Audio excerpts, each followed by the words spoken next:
Gerald Whitmore snatched the scalpel out of her hand mid-surgery, not metaphorically, not administratively. He walked into that operating room past the sterile field, past the screaming protests of the scrub nurse, and physically grabbed the instrument from Dr. Rebecca Hayes's gloved fingers while a man's chest was still open on the table.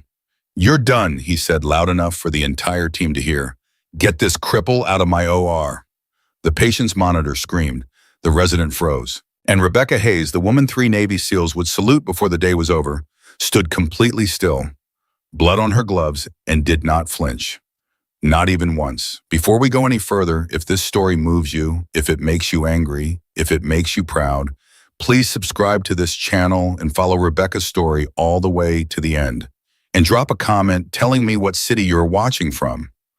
I want to see how far this story travels. Now let's begin. The morning had started the way all great and terrible days do quietly. Rebecca Hayes arrived at Mercy General Hospital at 5:47 in the morning, the way she always did. Not because she was required to, not because someone was watching, but because the hospital in those early gray hours before the world woke up and filled itself with noise and opinion felt like the only place on earth where she made perfect sense. She walked through the employee entrance with her badge already out, nodding to the overnight security guard, a heavy-set man named Darnell who had worked the desk for 11 years and always had a thermos of coffee that smelled like something from another, better lifetime. "Morning, Doc," Darnell said, not looking up from his crossword.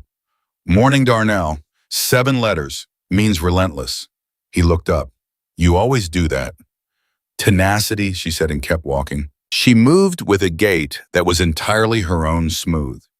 In some places deliberate, in others carrying a rhythm that anyone who had worked with her long enough stopped noticing after the first week. The prosthetic below her left knee was carbon fiber and titanium custom, fitted worn in around the joints, the way a good pair of boots eventually conforms to the person wearing them. She never talked about it, not to patients, not to colleagues, not to anyone who hadn't earned that conversation. The ER that morning was already alive with the kind of low-level controlled chaos that experienced trauma nurses navigate the way experienced sailors read a see by feel by sound, by the particular quality of silence between moments. Charge nurse Diane Reeves met her at the threshold of the trauma bay with a chart already extended and an expression that said, "Two things at once, I'm glad you're here and it's already bad." 43-year-old male construction accident, internal bleeding pressure dropping, Diane said. "He's been asking for his wife." "Get her on the phone," Rebecca said, already moving toward the bay, already snapping on gloves, already reading the chart the way other people read the final chapter of a novel they'd been waiting years to finish. "He'll hear her voice and his pressure will stabilize for at least 4 minutes. That's all I need." Diane looked at her for exactly 1/2 second longer than necessary. "You sure about that?" "I'm sure about the anatomy. Get me the phone." What happened in the next 3 hours inside that trauma bay was the kind of thing that doesn't make the newspapers, doesn't get commemorated with a plaque, doesn't get a moment at the annual hospital gala. It was simply the work. 3 patients, 3 separate crises arriving in overlapping waves. A construction worker named Marcus with 2 punctured organs and a stubbornness about dying that Rebecca recognized immediately as something almost spiritual. A teenage girl who had been in a car collision and arrived with her mother's voice still in her ear and a bleed in her abdomen that required the kind of precision most surgeons need a full team and perfect lighting to achieve. And a retired school teacher named Harold, 71 years old, cardiac event, who grabbed Rebecca's wrist when she leaned over him and said, "I'm not ready yet, young lady. I have a granddaughter's graduation on Saturday." "Then let's make sure you're there," she said. And she meant it the way only someone who understood exactly what it cost to still be standing could mean anything. By 9:15, all 3 were stable. Marcus was being transferred to the ICU with color returning to his face. The teenage girl whose name was Amara was awake and asking about her phone. And Harold was being moved to cardiac monitoring with strict orders to rest, which he was already arguing about with the attending nurse, which Rebecca took as a profoundly good sign. She was washing her hands at the scrub sink outside the trauma bay when Diane appeared again. This time the chart was gone. This time her hands were empty, which in hospital language meant something unofficial was coming. "Whitmore's been asking about you," Diane said, keeping her voice below the ambient noise of the hallway. Rebecca didn't look up from the sink. "He's always asking about me. This feels different." She looked up then. Not at Diane, but at the reflection in the metal paper towel dispenser across the sink. Her own face looked back at her, tired but not broken, composed but not cold. How different? Diane hesitated. That hesitation said more than any word she might have chosen. HR was with him this morning, early, before 6. Rebecca turned off the water. She dried her hands. She looked at Diane directly the way she looked at a scan when she suspected something she hadn't wanted to find. I'll handle it. Rebecca Maestro. 3 people are alive right now who weren't sure they'd make it through breakfast, she said quietly. Whatever Gerald Whitmore has to say, it can wait until after I've had coffee. She got her coffee. She stood by the window at the end of the east corridor, and she drank it slowly, looking out at the parking lot where the morning shift was still arriving, where people were walking into the building carrying their lunches and their small anxieties in their ordinary Tuesdays. She thought about Harold's granddaughter's graduation. She thought about Amara asking for her phone. She thought about Marcus, whose wife's voice on the phone, a voice Rebecca had never heard before and would probably never hear again, had done exactly what she said it would do. She finished the coffee. She set the cup down. She walked to the administrative wing. Gerald Whitmore's office was on the 3rd floor, separated from the hospital's living pulse by carpeted hallways and the particular silence of institutional authority. He was a man who had never saved a single life. Rebecca had checked once in a moment of unkind curiosity. His background was finance. His previous role had been at an insurance company. He had come to hospital administration the way many people come to power over others, not through any particular qualification for it, but through a persistent willingness to pursue it. He was standing behind his desk when she entered. His assistant, a young woman named Carla, who had once confided to Rebecca that she kept her resume updated at all times, was seated to the left. 2 HR representatives, whose names Rebecca had never bothered to learn, were flanking the desk like ornamental pillars. And on the desk, face up, was a document. Rebecca looked at it. She recognized the format immediately. She had seen termination papers before, though never with her own name on them. Close the door, Dr. Hayes, Whitmore said. She did. She turned back around. She didn't sit because no one had asked her to, and because sitting would have been a kind of concession she wasn't prepared to make. I'll get to the point, he said, though everything about his posture suggested he intended to do exactly the opposite. He straightened his jacket. He cleared his throat. He adjusted the document on the desk as though its precise angle were somehow relevant to what he was about to do to her career. There have been concerns raised regarding your fitness for duty. By whom? She said. The question clearly surprised him. People in her position, people being handed termination papers, were apparently not supposed to ask immediate clarifying questions. They were supposed to absorb. They were supposed to look wounded and diminished and grateful for whatever explanation was offered. That's not really relevant, she said. I've been a trauma surgeon for 14 years. I completed my residency at Johns Hopkins. I have performed over 2,000 surgeries. This morning alone, I saved 3 lives before 9 a.m. So I think the question of who raised these concerns is extremely relevant, Gerald. She had used his first name deliberately. She watched him register it. Your mobility, he said, and now his voice had taken on the particular tone of a man who believes he is being brave for saying an ugly thing out loud. There are liability concerns. The board has reviewed your case. My case, she repeated. The word tasted exactly as bad as it sounded. Your physical limitations represent a risk to patient safety and to the hospital's insurance standing. I saved a man's life this morning by making a judgment call that required me to be on my feet for 3 consecutive hours while monitoring 2 additional critical patients simultaneously, she said. Her voice had not risen. It would not rise. She had learned a long time ago that the most powerful thing she could do in any room where someone was trying to diminish her was to refuse to perform diminishment. My legs, Gerald, both of them, the one I was born with and the one I earned, held up just fine. Something moved across his face then. It wasn't guilt. Men like Gerald Whitmore didn't experience guilt in real time. It required too much self-awareness and too much quiet. What moved across his face was the particular discomfort of a person who has been seen doing something they privately know is wrong and has decided to do it anyway. The paperwork is a formality, he said, and pushed the document toward her. We can make this easy or we can make this difficult. I'd recommend easy. Carla to the left had stopped taking notes. One of the HR representatives cleared his throat. Rebecca looked at the termination papers. She looked at her name printed at the top with the efficiency of someone who had prepared this document not in response to anything she had actually done, but in response to something she simply was. She thought about Harold. She thought about Amara. She thought about Marcus. She thought about the 14 years and the 2,000 surgeries and the night she had spent in a hospital bed herself, not so different from the bed she stood beside every day, looking at the ceiling and deciding with the particular clarity that comes only from surviving something unsurvivable, what her life was going to mean. She picked up the pen. She was about to sign, and then Gerald Whitmore's desk phone rang. Not his cell, not the inner office line, the secure line. The one with the gray handset that was only supposed to ring in scenarios that fell outside the ordinary administrative categories of hospital management. It rang with a tone she had never heard in 3 years of working at Mercy General, and by the expression on Whitmore's face, the sudden pallor, the slight freeze, neither had he. He stared at it for 2 full seconds. Then he picked it up. Whitmore.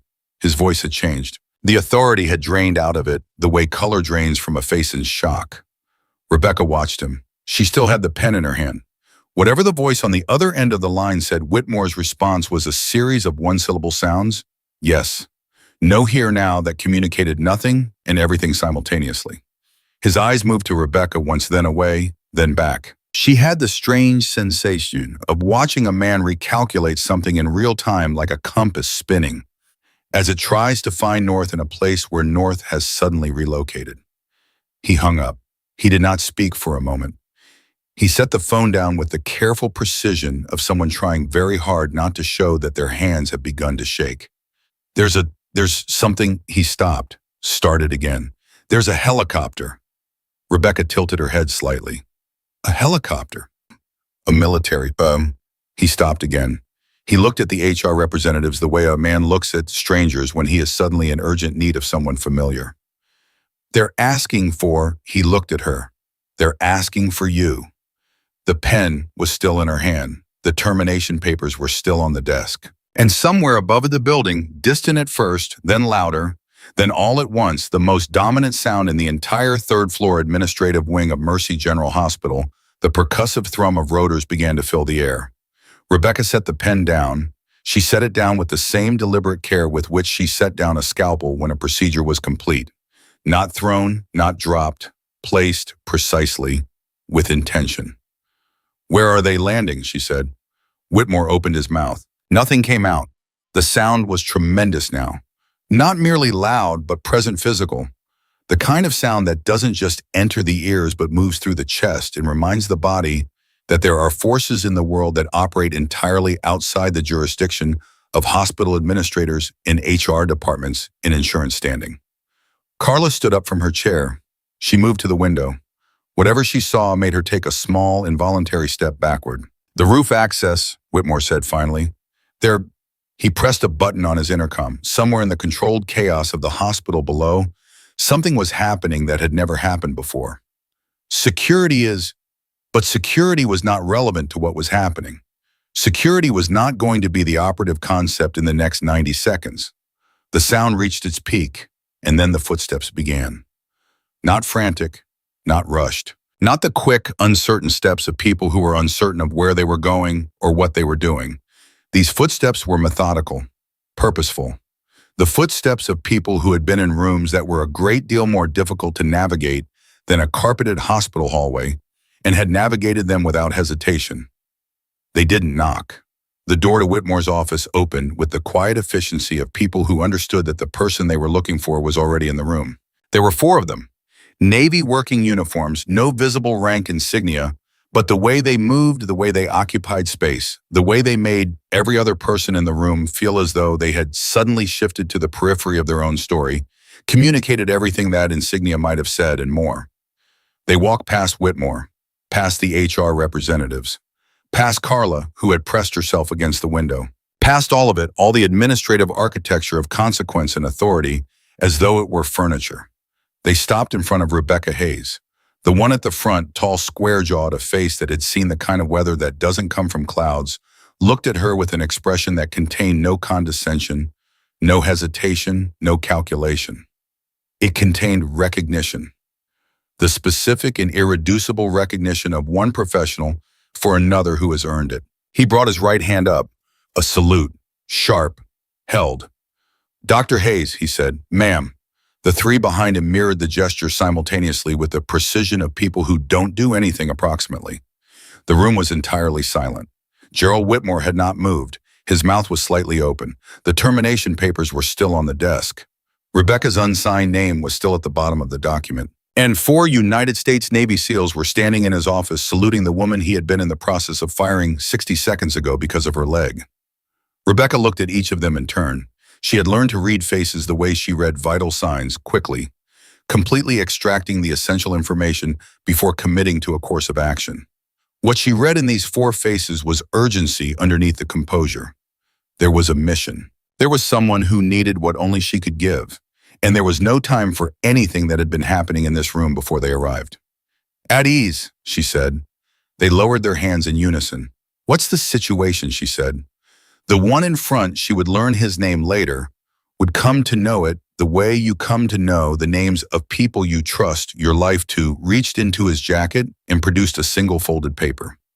He extended it to her, not to Whitmore, not to anyone else in the room, to her.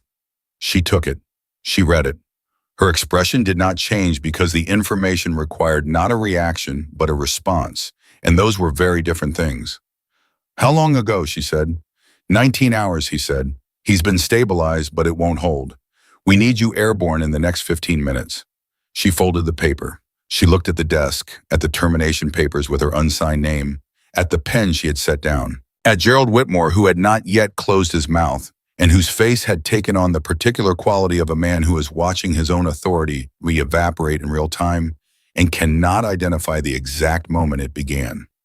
She picked up the pen. For one moment, just one Whitmore leaned forward slightly, a reflex, as though the pen returning to her hand meant something was resuming that he still had the power to direct.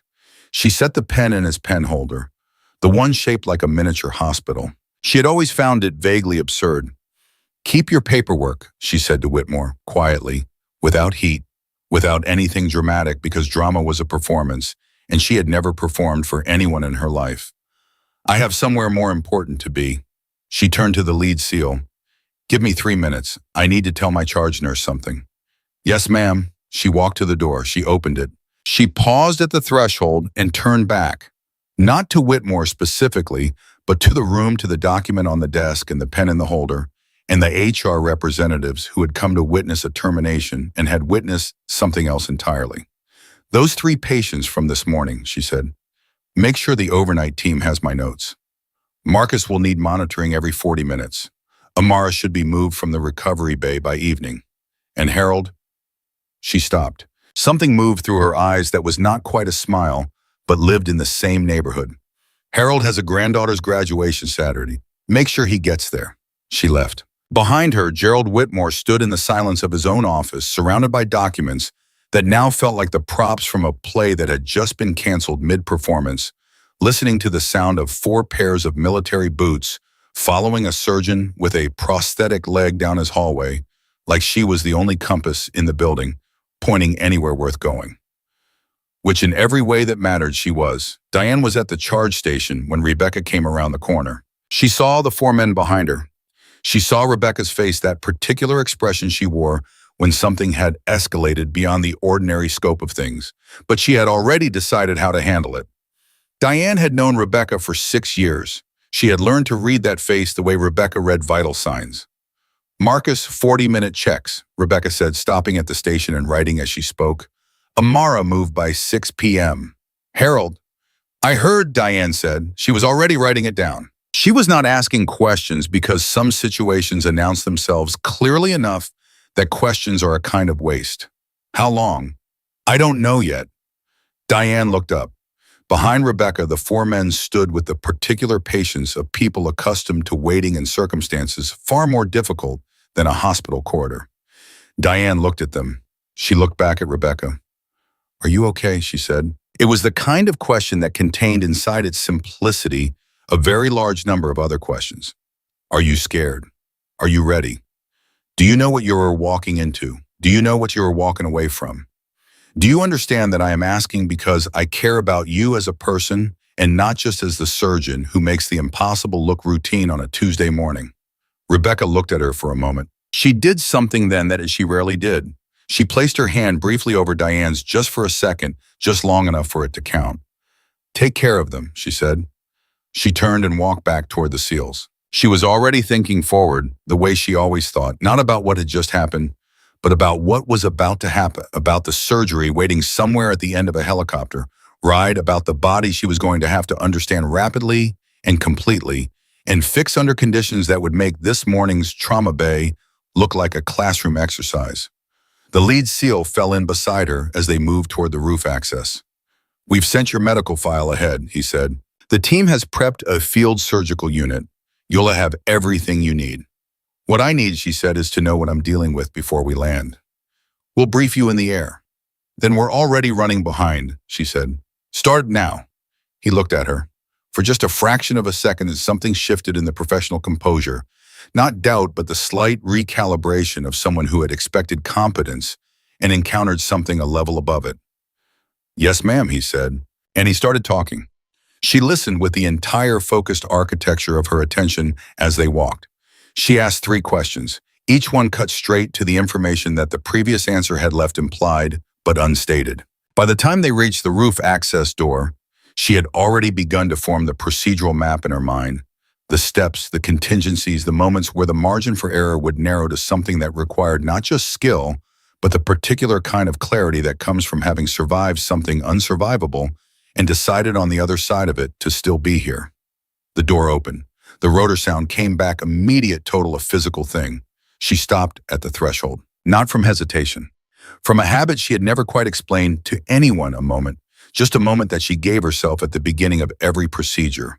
Not prayer exactly, not superstition, something more personal and more practical than either. She thought about the legs she had lost, the explosion, the dust, the long, bright pain of the aftermath, the hospital bed, the ceiling, the decision. She thought about everything she had built since then, with the remaining pieces and the added ones, the residency, the surgeries, the mornings at 5:47, the coffee by the east window, Darnell's crossword, Harold's granddaughter's graduation. She thought about Gerald Whitmore's face when the salute came. She filed it away not as a triumph, but as information about the world, about the particular fragility of small power when it encounters something larger than itself. Then she stopped thinking about all of it because the helicopter was waiting, and someone's life was waiting, and she was the only person on the planet right now who could do what needed to be done. She walked through the door. The lead SEAL was a step behind her. The rotors were deafening. The wind was sharp and immediate. She moved toward the helicopter without breaking stride, without hesitation, without looking back at the building that had 60 seconds ago been in the process of deciding it no longer needed her. As she climbed in, the lead SEAL's voice came through above the noise, leaning close enough to be heard. "Dr. Hayes," he said, "for what it's worth, what you did this morning before we even got here, 3 lives. That's not nothing." She looked at him. She buckled in. "It's never nothing," she said. "When do we leave?" "Now," he said. The helicopter lifted. Below Mercy, General grew small. The parking lot, the east quarter window where she had stood with her coffee, the 3rd floor administrative wing, where a document with her unsigned name on it was still sitting on a desk. All of it growing small and then smaller, and then just a building among buildings in a city that had already moved on to its next ordinary Tuesday. But in the helicopter, climbing into a sky that asked no questions about anyone's fitness or liability or the particular composition of their legs, something was beginning. Something that had nothing to do with Gerald Whitmore or his paperwork or any room in any building that believed small power was the same as real power. Rebecca Hayes looked out at the horizon. She thought about what the briefing had told her. She thought about the surgery ahead. She thought about the look on the lead SEAL's face when she had started asking questions, that fraction of a second of recalibration, and she thought that somewhere in the story of the next hours there were things she had not yet been told. Things that went beyond a single surgery, a single mission, a single man stabilized and waiting. She could feel it. The way you feel in the middle of a procedure that something has shifted, that the next instrument you reach for is going to reveal something you weren't expecting to find. She settled into the seat. She let the sound of the rotors fill everything. She breathed the way she breathed before every procedure, steadily, completely without reservation. Whatever was coming, she was ready. She had been ready for a long time. Viet Life and Hook Modo Kabankit Ban Cook Mạnh. Mở đầu bằng một hành động hook cực mạnh bộc lộ ngay hành động cảm xúc định, ngay lập tức tiết lộ xung đột với tiêu đề không dẫn không giới thiệu.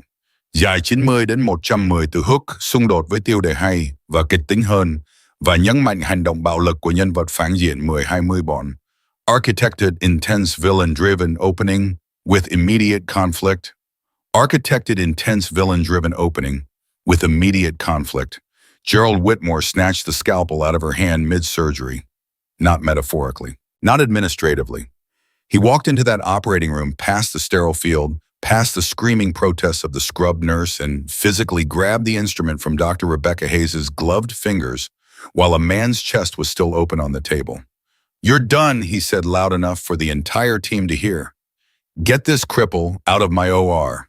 The patient's monitor screamed. The resident froze. And Rebecca Hayes, the woman 3 Navy SEALs would salute before the day was over, stood completely still, blood on her gloves, and did not flinch. Not even once. The helicopter banked hard to the left, and Rebecca gripped the harness with both hands. Not from fear, but from instinct. The body's honest response to sudden movement, the kind of instinct she had learned to trust completely and question never. Below the city was already a pattern of geometry and light. Mercy General was already invisible. Gerald Whitmore was already irrelevant. The lead SEAL, she now knew his name, was Chief Petty Officer Daniel Rask, was seated across from her, with a tablet in his lap and the expression of a man who had delivered difficult briefings before and understood that the quality of the information mattered more than the comfort of its delivery. "Talk to me about the injury," she said. She had to raise her voice over the rotors. Nobody in the helicopter seemed bothered by the noise. She filed that away as information. "Gunshot wound subsection entry through the lower left thoracic cavity," Rask said. "The round fragmented on entry. We've got 2 confirmed fragment sites, possible third near the spinal column. He's been holding at 85/50 for the last 6 hours." "How old is the patient?" 31. "Name?" Rask hesitated, just 1/2 second. The kind of hesitation that, in a briefing, means the answer exists but carries weight that goes beyond the simple facts of it. "Lieutenant Commander James Holt," he said. Rebecca absorbed the name. She looked at Rask. "You know him?" It was not a question. She had read enough faces across enough operating tables to know when a name meant something personal to the person saying it. "He's my commanding officer," Rask said. "Has been for 4 years." The helicopter shifted again. One of the other SEALs, young, couldn't have been more than 26, with the particular stillness of someone working very hard to maintain it, looked out the window and said nothing. But his jaw was tight enough that she could see the muscle working from across the cabin. "What's his blood type?" she said. "Oh, negative. We've got 4 units on ice at the field unit. I'll need 6, and I want the imaging taken in the last 3 hours, not the initial assessment. Fragments migrate. What they looked like 19 hours ago is not what they look like now." Rask was already on the radio before she finished the sentence. She leaned back. She closed her eyes for exactly 45 seconds, not to rest, but to build the map. The procedure, the contingencies, the order of decisions. This was something she had done since her residency, a mental architecture built before every surgery, a rehearsal that existed entirely in the space behind her eyes where no one could interrupt it. Her old attending, a gruff Bostonian named Dr. Emil Park, who had 3 decades of trauma surgery and an absolute intolerance for hesitation, had called it loading the blueprint. "You build it before you walk in," he'd told her. "Or you're building it while someone's dying, and that is not a good time to be doing the construction work." She opened her eyes. Who else has looked at him? 2 field surgeons. Both said the spinal fragment made it too risky without specialized equipment. "They were right," she said. "It's risky with the specialized equipment. The question is whether the risk of not removing it is higher than the risk of the procedure." "My was." "Yes," she said simply. "It always is." Rask looked at her for a moment. Then something in his face shifted, not dramatically, not the way faces shift in movies, but in the small and specific way that people shift when they have been carrying a weight and someone has just offered to take part of it. "We were told you were the best," he said, "the only one who'd operated in an active field environment and pulled someone through a spinal adjacent fragment extraction." "Once," she said. "Once is enough." Tell that to the patient, she said, but there was something in her voice that was not coldness. It was precision. The difference mattered. The young SEAL by the window turned from it then. He looked at her directly for the first time since she'd boarded. His eyes were red in the way that eyes get red when someone has not slept and has been privately carrying something they haven't said out loud. He's going to make it, he said, not a question. The way young men say things they desperately need to be true, as though the saying of them might contribute to the truth of them. Rebecca looked at him. She thought about what Emil Park had taught her about lying to families, to friends, to people who loved the person on the table. He had been very clear about it, not because honesty was convenient, but because false hope built on sand collapses at the worst possible moment and the rubble lands on the person you were trying to protect. I'm going to do everything I know how to do, she said, and I know how to do a great deal. The young SEAL held her gaze, then he nodded once and turned back to the window. Rask leaned forward. There's something else, he said lower now, the radio off, his voice dropping into a frequency that was clearly not meant for the cabin at large. About why Holt is in the field, about the mission. She waited. He wasn't supposed to be there, Rask said. This was a logistics extraction. Low risk. He was overseeing it from a secondary position. The shot that hit him, he stopped, chose his next words with the care of someone who understood that the words were part of a larger picture. He wasn't yet certain he should show her all at once. It came from inside the perimeter. Rebecca said nothing for 3 seconds. Someone inside shot him. We don't know that definitively, but you believe it. Rask looked at the tablet in his lap. He looked back up at her. I believe that Lieutenant Commander Holt discovered something 2 weeks ago that made 3 people very uncomfortable. I believe that the round that hit him was a higher caliber than anything our adversaries in that environment were carrying. And I believe that we were given a very narrow window to retrieve him before he was transferred to a different medical facility, where based on the current prognosis, he would have had very little chance of surviving the transfer. Rebecca's mind was working. She was not a woman who dealt in paranoia or conspiracy. She dealt in evidence and anatomy and the measured architecture of cause and effect. But she had also spent enough time in rooms where small men made decisions about who was considered a liability to recognize when a word was being used to disguise an intention. Who authorized my retrieval, she said. That, Rask said quietly, is a very good question. The helicopter began to descend. The field surgical unit was built inside what had once been a warehouse on the eastern edge of a military installation that didn't appear on any public map. Rebecca knew better than to ask about the geography. She focused on what mattered: the equipment, the lighting, the team that had been assembled, and the man on the table whose name was James Holt, and whose blood pressure was, as of 6 minutes ago, dropping again.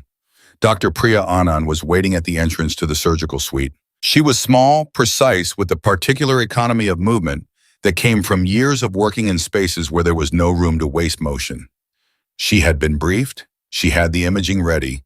She handed it to Rebecca without preamble, which Rebecca appreciated more than any formal introduction could have covered. Fragment A is stable, Priya said, walking alongside her as she moved through the space, reading the imaging in motion. Fragment B has shifted approximately 3 millimeters toward the intercostal nerve cluster since the first assessment. Fragment C is the one nobody wants to talk about, Rebecca said. It's sitting 4 millimeters from the L1 vertebral body, Priya said. If it moves during the procedure, it won't, Rebecca said. Priya looked at her sideways. You can't know that. No, Rebecca said, but I can make choices during the procedure that reduce the probability of it moving to something statistically manageable. That's the difference between surgery and gambling. Now, who's my anesthesiologist? Captain Morris, 16 years. He's worked 3 combat field units. Good. She stopped at the scrub sink. She began scrubbing in her movements, automatic and complete. What's the current pressure? 78/42. She scrubbed faster without appearing to. He's deteriorating faster than the briefing suggested. He started declining about 40 minutes ago. We think the internal bleed has resumed. Then we don't have the luxury of a full pre-op assessment. I'm going in on the imaging. We have. She rinsed. She turned. Priya was already holding her gloves. You've assisted the spinal adjacent extractions before. Once, Priya said. The fragment moved. What did you do? Priya met her eyes. I adapted. Rebecca looked at her for exactly 1 second. Good. Stay on my left. Whatever I ask for, it is already in your hand before I finish the sentence. You understand? Yes. Don't tell me what you think. Tell me what you see. There's a difference. In this room right now, I need eyes, not opinions. Understood. They went in. James Holt was 31 years old and looked in the particular honesty of the surgical table, both younger and older than that at once. Younger, because unconsciousness stripped the face of whatever armor a person builds across their waking hours. Older, because whatever he had been carrying in the 2 weeks since his discovery of something that made 3 people very uncomfortable had left marks that sedation couldn't entirely erase. Rebecca looked at him for exactly 3 seconds. She did this with every patient, this moment of registering the actual person before the procedure reduced them necessarily to anatomy and metrics and the specific problem that needed solving. Emil Park had taught her this too. See them, he'd said, then fix them. She picked up the first instrument. Pressure, she said. 76/40. Ayipum, Captain Morris said from behind the anesthesia screen. We're moving fast, she said. Priya retractor. It was already in her hand. The next 47 minutes were the kind of time that does not move the way ordinary time moves. In the room, it had its own physics compressed in some moments, stretched in others, calibrated entirely by the particular demands of what was happening inside James Holt's body as Rebecca navigated the damage with the precision of someone who had built the blueprint before she walked in and was now executing it one decision at a time. Fragment A came out clean. Rebecca handed it off without a word, without breaking her focus. Fragment B was exactly where the shifted imaging had shown it, which was 3 millimeters from where it had no business being close enough to the nerve cluster that the margin of error was something she chose not to calculate out loud. Pressure, she said. 74/38, Morris said. There was a note in his voice that wasn't panic. He was too experienced for panic, but it was the particular alertness of a professional who is watching something move in a direction he doesn't want it to move. Second unit, she said. Already running, he said. Fragment B came out in 2 pieces.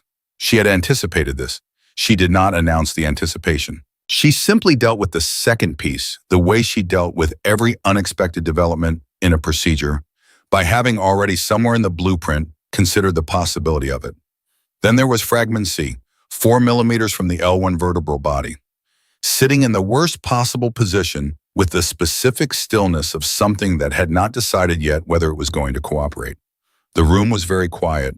The monitors kept their rhythm. Priya was perfectly still on her left. Talk to me about Fragment C. Rebecca said not to anyone specifically, but to the room, to the problem, to the 47 years of surgical knowledge and 14 years of personal experience that she was about to require every single piece of. It's against the posterior longitudinal ligament, Priya said. Her voice was level and exact. If you go in from the current angle, I know, Rebecca said. I'm not going in from the current angle. She repositioned. It required a movement that to anyone watching who did not understand surgery might have looked like hesitation. It was the opposite of hesitation. It was the 3 seconds of absolute precision that made the difference between a procedure that worked and one that didn't. Pressure is dropping, Morris said. 69/33. Hold, she said. Dr. Hayes. I said hold.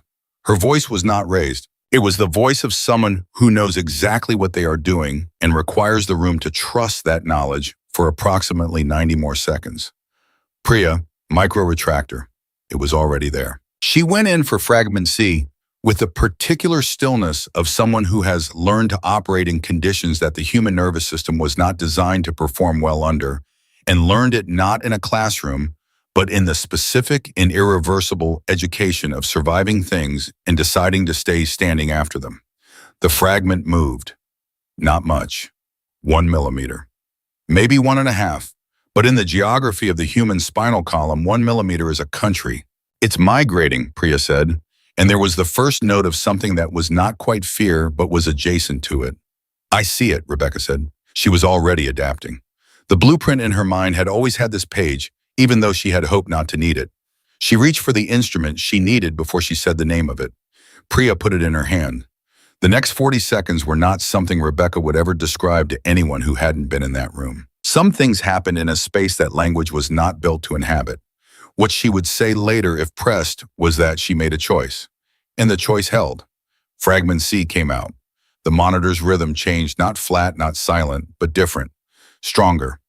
The number on the pressure display moved upward for the first time in 11 minutes. 78/44, Morris said. He exhaled. It was a sound that contained a great many things. It's climbing. Nobody in the room said anything for a moment. Not because they had nothing to say, but because some moments require a second of silence before the next thing begins.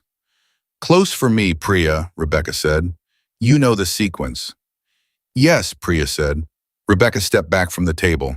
She removed her outer gloves. She looked at James Holt's face, young and old, armored and unguarded, and she thought about the thing Rask had told her in the helicopter, about the shot that came from inside the perimeter, about what Holt had discovered, about the three people who were very uncomfortable. She thought about the way Rask had said her retrieval authorization was a very good question. She thought about what it meant that the question had been offered without an answer. She walked out of the surgical suite into the adjacent space where Rask was waiting. He was standing with his arms crossed, watching the door she came through with the expression of a man who has been keeping himself very still for a very specific reason. He's stable, she said. Something moved through Rask's face that was enormous and entirely private and lasted approximately 1 second before the professional composure reassembled itself over the top of it. Thank you, he said. It was 2 words. It contained a great deal more than 2 words. Fragment C migrated during the procedure, she said. I got it, but he's going to need careful monitoring for the next 72 hours. Any significant pressure change, any asymmetry in his vitals, you get me back in immediately. Understood. Understood. He paused. There's something I need to show you. She looked at him. Now. It couldn't wait before. It definitely can't wait now. He reached into the breast pocket of his jacket and produced a photograph. Printed, not digital. The kind of photograph you print when you don't want a record of it on any device. He held it out to her. She looked at it. The photograph showed a corridor, a hospital corridor. Mercy General, she recognized it immediately, the East Wing, 2 floors below the administrative suite. And in the corridor, time-stamped at 4:53 that same morning, was a man she did not recognize. He was carrying something. And he was standing outside the door to the ER trauma bay, where 47 minutes after this photograph was taken, Rebecca had begun operating on Marcus. Who is he? She said. We don't know his real name, Rask said. We know what he does. And we know that he was in your hospital this morning before the termination attempt before we arrived, and that his presence in a location is not coincidental. She looked up from the photograph. You're telling me someone was in my ER? I'm telling you someone was sent to your ER, Rask said. The termination attempt wasn't just Whitmore being Whitmore. Someone wanted you out of that building. Someone wanted you gone before we could reach you. The weight of that settled. She let it settle completely because she was not a woman who dealt with implications by refusing to look at them. Why him, she said. Because Holt told us something before we lost him to sedation, Rask said. 14 words. We've been trying to understand them since. But the one thing we do understand. He stopped. He took the photograph back. He looked at her with the directness of a man who has decided that the full truth is the only thing worth offering. He said your name, Dr. Hayes. He said it like you were already part of this. Like whatever he discovered, whatever made 3 people very uncomfortable connects to you. The monitor inside the surgical suite beeped steadily through the wall. James Holt's pressure was still climbing. He was alive. He was going to make it to tomorrow, and tomorrow was where the answers lived. Rebecca stood in the silence of that corridor and felt something that was not fear. Not exactly, it was the sensation of standing at the edge of a procedure where you've just realized the imaging you were given was incomplete. Where the real problem is deeper than the one you were briefed on. She had been in that place before. She knew what to do there. You adapt. You go deeper. You do not stop until you find what is actually wrong and you fix it, or you die trying. And she had already decided a long time ago in a hospital bed looking at a ceiling that dying trying was a more honest end than any of the alternatives. Tell me everything, she said. All 14 words and everything that came before them. Rask looked at her. He nodded once. Sit down, he said. This is going to take a while. She sat. She listened. And outside, somewhere above the building, the sky was the particular color of a day that had not yet decided what kind of day it was going to be. The kind of sky that asks nothing and promises nothing, and simply waits with the perfect patience of things that have been here longer than any of the people standing beneath them to see what the humans are going to do next. Rask's 14 words landed in the room like a stone dropped into still water, and the ripples didn't stop. What Holt had said in the 40 seconds between consciousness and sedation voice, barely above a ragged whisper, was this: Rebecca Hayes knows where the files are. She just doesn't know she knows. That was it, 14 words, and every single one of them was a door Rebecca didn't have the key to yet. She sat with it for a long moment. Not the way people sit with things they don't understand, confused grasping, but the way she sat with difficult imaging, with a scan that showed something unexpected. She let the information arrange itself. She waited for the pattern to emerge. He said my name specifically, she said, not a question. First and last, Rask confirmed, like there was no ambiguity about which Rebecca Hayes he meant. And you didn't find it strange that a Navy SEAL lieutenant commander was referencing a trauma surgeon at Mercy General before he lost consciousness?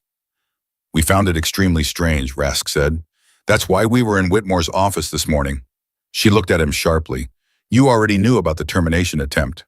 The silence that followed was its own kind of answer. Rask. We became aware of it approximately 90 minutes before we arrived, he said. There's a monitoring protocol on Holt's communications from the past 3 weeks. His personal log mentioned your name 6 days ago. When we cross-referenced and found the termination order being processed, he stopped. We moved faster than we originally intended. She absorbed this. The timeline reshuffled itself in her mind. The helicopter hadn't been scrambled solely because of the surgery. The surgery had been the cover story, or rather the urgent truth wrapped around a larger urgent truth. She was the patient they'd really come to retrieve. Holt was the reason they could. What's in his personal log? She said. Rask reached into the tablet case and produced a second printed page. This one had sections redacted in black, not many, but enough to communicate that what remained was already a concession, that the full version of this document existed somewhere she didn't have clearance for. Yet, she read what was visible. Holt's log, 6 days prior entry time, 0200. Cross-referenced the Meridian files with the hospital transfer records from 2019. The name keeps appearing, R. Hayes, not as a patient, as a witness. She was there the night Carver died. She doesn't know what she saw. Rebecca read it twice. Then she set the paper down on the table between them with the careful precision of someone handling something that might be fragile or might be a trigger, and she wasn't yet sure which. Who is Carver? She said. Rask's jaw shifted. Colonel William Carver. He died in 2019, officially cardiac arrest. He was 53, no prior cardiac history, and he died in the ICU at Mercy General at 2:14 in the morning. Something moved through Rebecca's memory. Not a clear image, more like a shape in fog, the outline of something that hadn't registered as significant when it happened, because she hadn't been given the context to understand its significance. I was on overnight shift that night, she said slowly. I remember a cardiac call. I remember there was something wrong with the chart. The medications listed didn't match what the attending had ordered. I flagged it. You flagged it to whom? The charge nurse. And I put it in my incident report. She paused. The report was never followed up on. I asked twice. The third time I asked, I was told the case had been reviewed and closed. Rask was very still. Do you remember what medications were listed? A dosage of potassium chloride that would have been, it was wrong, she said. It was 4 times the therapeutic range. I assumed charting error. It wasn't charting error, Rask said. The word that didn't need to be said hung between them anyway. Rebecca was not naive. She was not sheltered. She had worked emergency medicine for 14 years, and she understood that the world contained people who made decisions about other people's lives for reasons that had nothing to do with medicine. But understanding something abstractly and sitting across from the specific evidence of it were 2 different rooms, and she had just walked from one into the other. Carver was going to testify, Rask said, in front of a closed Senate subcommittee about a defense contracting program called Meridian. Procurement fraud, weapons diversion, 9 figures of missing money routed through shell companies. He paused. He died 48 hours before his scheduled testimony. And I was in the building, she said. You were in the building. And you filed a report that if it had ever been properly investigated, would have established that the cause of death listed on Carver's certificate was inconsistent with the medications present in his system. Your report is the only piece of physical documentation that exists outside the sealed investigation file because it was never officially entered into the system. It's still in the hospital's paper archive. Rebecca felt the architecture of the last 5 years rearrange itself with the specific disorienting quality of a building you've lived in your whole life, revealing a room you didn't know existed. Someone knew about the report, she said. Someone has known about it for 5 years, Rask said. The question is why they moved on it now. Because Holt found the Meridian files, she said. And once Holt found the files, they knew it was only a matter of time before someone connected them to Carver. And Carver to the incident report and the incident report to me. Yes, Rask said. She stood up. She needed to be standing for this next part, not from agitation, but because her body understood before her mind finished articulating it, that the next thing she was going to say required her to be fully upright. The man in the photograph, she said. The one outside my trauma bay at 4:53 this morning, he wasn't there for me. Rask looked at her carefully. He was there for the report, she said. The paper archive is on the second floor East Wing Records Department. My trauma bay is directly below it. She looked at him. Did he get to it? Rask's silence lasted exactly 1 second too long. Rask, did he get to the report? We don't know, he said. We have eyes on the records department as of 40 minutes ago. But between 4:53 and when our surveillance came online, there's a window. There's a window, he confirmed. She moved toward the door. Rask was on his feet immediately. Dr. Hayes, I need to make a phone call, she said. To whom? To the one person at Mercy General who has been in that building longer than the paper archive has existed and knows where every physical document in that hospital actually lives. She turned. Diane. Rask reached out and put a hand on her arm, not forcefully but firmly, the way you stop someone from stepping onto ice you haven't yet tested. The call needs to be encrypted. Any direct contact with the hospital right now could alert whoever sent that man this morning. Then encrypt it, she said. You have the capability or you wouldn't be here. He held her gaze. Then he reached for his radio. Diane answered on the second ring, which told Rebecca everything she needed to know about whether Diane had been waiting. I was wondering how long, Diane said. No preamble, no surprise. 6 years of working alongside Rebecca Hayes had calibrated her to the specific frequency of situations that were larger than they initially appeared. I need you to do something for me, and I need you to do it without asking questions until I explain why, Rebecca said. I've been doing things for you without asking questions for 6 years, Diane said. Start talking. Records Department, second floor, East Wing. Physical Archive 2019 incidents. Look for my name on the incident reports from October. There should be a handwritten supplemental in approximately 48 hours after the primary report. She heard Diane breathing, heard the sound of movement, the specific acoustic of someone navigating a hospital corridor with purpose. Rebecca, what is happening right now? I'll explain everything, but first I need to know if that report is still there. More movement, a door opening, the distinctive sound of a filing cabinet metal. Heavy, the kind that hospitals still use because paper doesn't crash and paper doesn't get hacked and paper doesn't disappear from a server in the middle of the night. Rebecca waited. Rask was beside her close enough to hear the call on low volume. Priya had come out of the surgical suite. Holt's pressure was holding. She'd confirmed it with a glance and a nod and was standing a respectful distance away with the expression of someone who understood that something was unfolding that she did not yet have the full context for, but that context was clearly coming. October 2019, Diane said. There was the sound of folders being moved, papers being sorted through with quick practice efficiency. I've got October. I've got your initials on 3 primary reports. A pause. Rebecca, the way she said the name changed everything. What? Rebecca said. The supplemental is gone, Diane said. There's a gap in the sequence. The folder has your primary report and the administrative follow-up, but the physical supplemental, it's not here. There's a gap where it should be. The folder's been accessed recently. The dust pattern on the tab is different from the surrounding files. Rebecca closed her eyes for exactly 3 seconds. When she opened them, she was already thinking forward. Is the folder still intact otherwise? She said. Yes? Primary report is here. Hazar, October 14th. But the supplemental. When did Whitmore come in this morning? Silence on the line. Then Carla said he was here by 5:15, which is unusual for him, Rebecca said. Did he go anywhere near the records department? I don't know, I can ask. Don't ask anyone anything yet, Rebecca said. Don't talk to anyone about this call. And Diane, the patients from this morning. Marcus Amara Harold. Are they all stable? All exactly where you left them? Harold is driving the nursing staff insane asking about his crossword puzzle, which I assume is a good sign. Despite everything, despite the photograph and the 14 words and the gap in the folder and the weight of a 5-year-old incident report that had apparently been worth enough to kill for Rebecca, felt something that was almost a smile. It is, she said. Take care of them. Always, Diane said. Rebecca. She paused. The pause had weight. Be careful. Always, Rebecca said.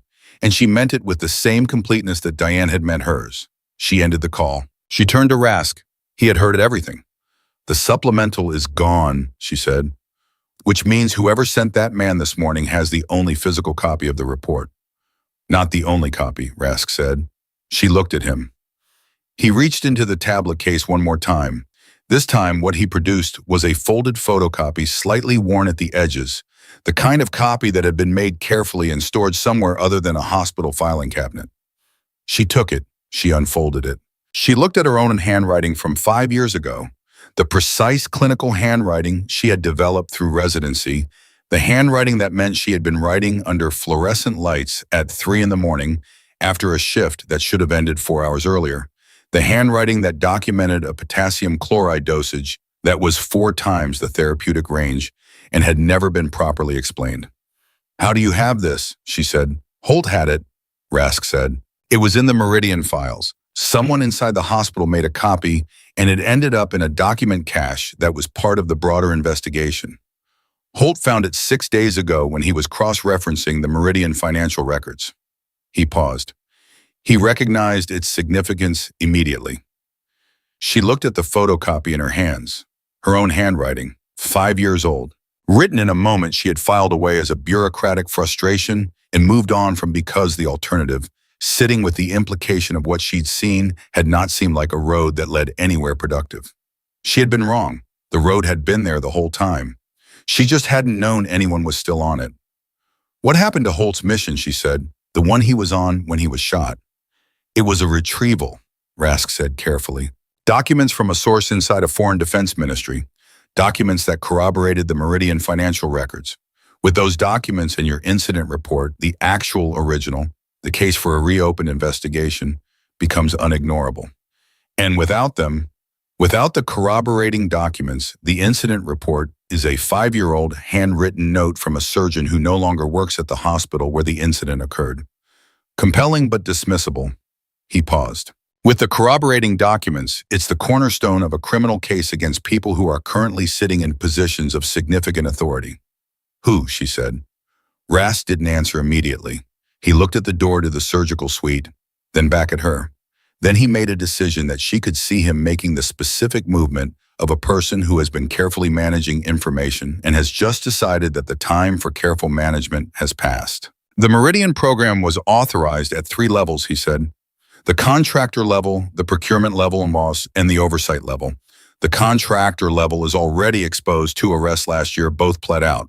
The procurement level is where Carver's testimony would have landed. But the oversight level, the people who knew what was happening and created the conditions for it to happen, that level has never been touched. He looked at her steadily. One of the names at the oversight level is the current head of the hospital board at Mercy General. The room went very quiet. Rebecca heard the monitors behind the surgical suite door. She heard Priya's steady breathing from across the room. She heard very faintly the sound of wind moving against the exterior of the building. Marcus, she said. Her voice was very controlled. The construction worker I operated on this morning, he came in through the ER at 6:40. He was in the trauma bay until 9:15. She looked at Rask. The man in the photograph was outside that bay at 4:53. Yes.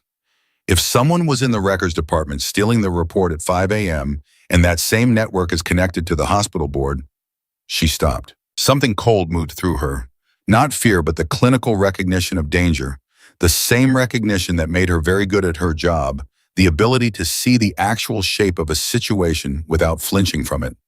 Was Marcus's injury legitimate? The question landed in the room with significant weight. Rask absorbed it without visible reaction, which was its own kind of answer. "We don't know," he said. "What we know is that your trauma bay was occupied from 6:40 onward, with critical cases, which meant the records department directly above it had limited foot traffic through the connecting stairwell. If someone needed time in that stairwell, they needed the trauma bay busy," she said. "They needed me busy." She sat down, not from weakness, from the specific need to be still while she ran through the implications at speed. Whitmore's termination attempt. The timing of it. The fact that HR had been in his office before 6 a.m., before the workday, before the man in the photograph had finished whatever he came to do. Whitmore hadn't been acting on a personal grudge about her prosthetic leg, though the grudge was real enough and he'd been carrying it long enough that it had made him the perfect instrument. Someone had pointed Whitmore at her and given him a reason. A liability argument, an insurance argument, the specific language of institutional risk management, and Whitmore had picked up the termination papers with the enthusiasm of a man who believes he is exercising independent authority when he is in fact being used. "Whitmore doesn't know," she said. "We believe that's correct," Rask said. "He's not complicit, he's convenient." She looked up. "Which means whoever is actually running this needed me gone from the building for a reason that had nothing to do with my leg, and they found a man who would remove me for a reason that had everything to do with it." "Yes," Rask said. "And then you arrived," she said, "which they didn't anticipate." "We moved faster than they expected," Rask said. "Holt's condition gave us the operational justification to move in a window that wasn't on anyone's schedule." She looked at the photocopy in her hand, her 5-year-old handwriting, the potassium chloride dosage that nobody had ever properly explained. "I need to go back," she said. Rask's expression didn't change, but something in his posture shifted, the specific shift of a person who has been expecting a statement and is now managing their response to it. "That is not," he started. "The original report is gone," she said. "This photocopy is admissible, but it's a copy. The chain of evidence has a gap, but the primary incident report, the one still in the folder with my initials, is still there. And if someone comes back for it, we have surveillance on the records department." "You have surveillance that went live 40 minutes ago," she said. "Whatever happened in the window before that, you don't know. And if someone comes back tonight, if they realize they took the supplemental and left the primary—" "Dr. Hayes," Rask's voice was firm. "Going back to Mercy General right now in the current operational environment with active unknown actors is exactly what I'm going to do," she said, "because that report is the reason a man named William Carver is in the ground, and his testimony never happened, and the people responsible for it have been sitting in positions of authority for 5 years. And because—" She stopped. She looked at the photocopy, then at Rask. "Because James Holt was shot for finding it, and I was almost fired for writing it. And I am not interested in letting either of those things be the end of this story." The room held the statement for a moment. Priya across the room had gone very still in the way that people go still when they are witnessing something that they understand is significant. Rask looked at her for a long time. The professional composure was fully intact. But behind it, she could see the specific calculation of a man who understood that the person across from him was not asking permission. "If you go back," he said finally, "you go with a team, full cover, civilian clothes. You go as a doctor returning to check on her patients, which is completely plausible and completely true, because you will check on your patients, Dr. Hayes, because that is non-negotiable." "Agreed," she said immediately. "You do not engage with anyone connected to the board. You do not access the records department directly. You are there for Marcus and Amara and Harold and nothing else that is visible." "Understood. And you wear this." He reached into the jacket of the SEAL beside him and produced a small device barely larger than a shirt button. "Audio only. If anything feels wrong—" "I've been feeling when things are wrong in that building for 3 years," she said. "Trust me." He handed her the device. She took it. She held it in her palm for a moment, small, dark, entirely unremarkable. The weight of it was nothing. The weight of what it represented was everything. From inside the surgical suite, Captain Morris's voice came through the door.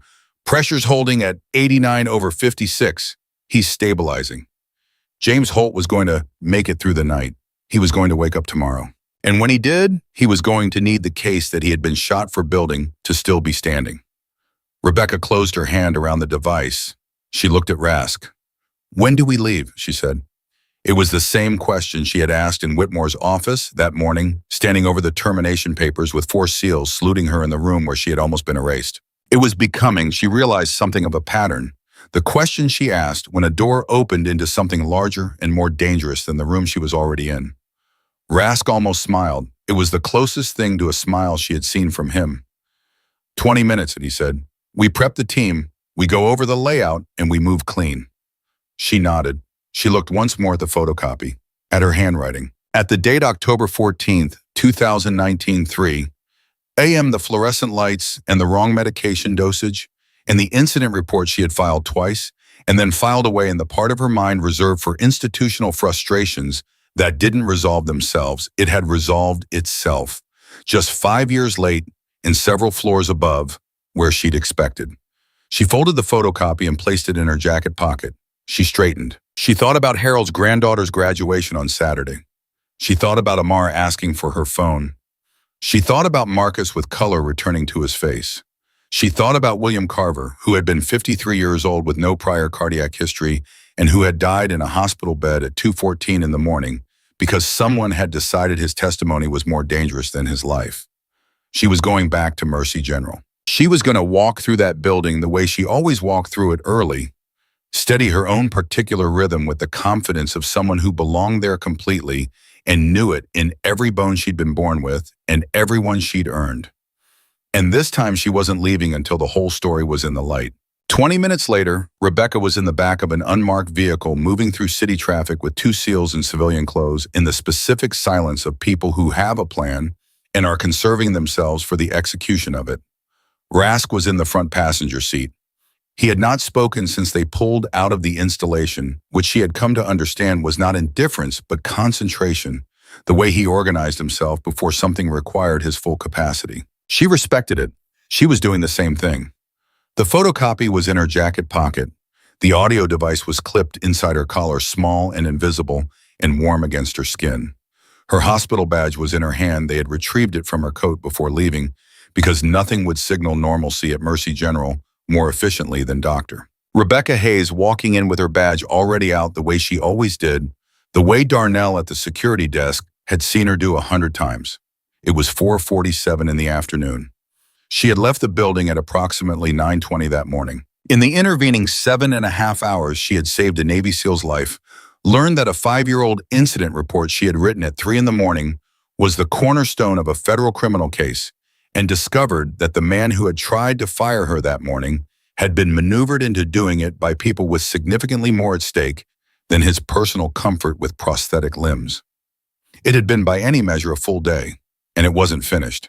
2 things Rask said from the front, not turning around. First, our surveillance on the records department flagged movement 12 minutes ago.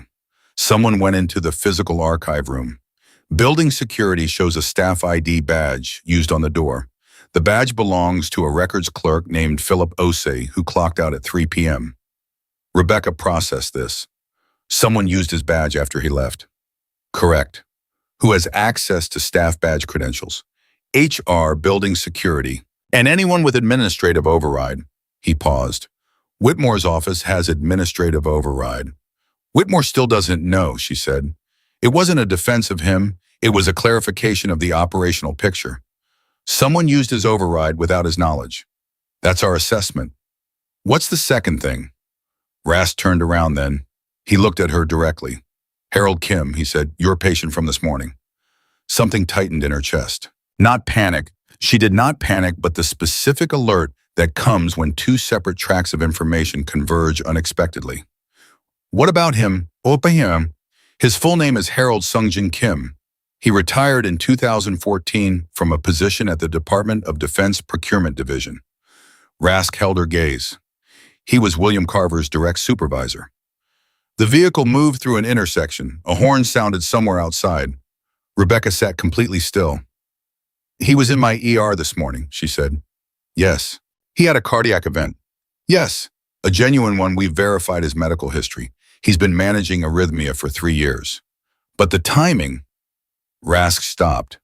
Dr. Hayes Harold Kim has been cooperating with the quiet internal investigation for the last 8 months.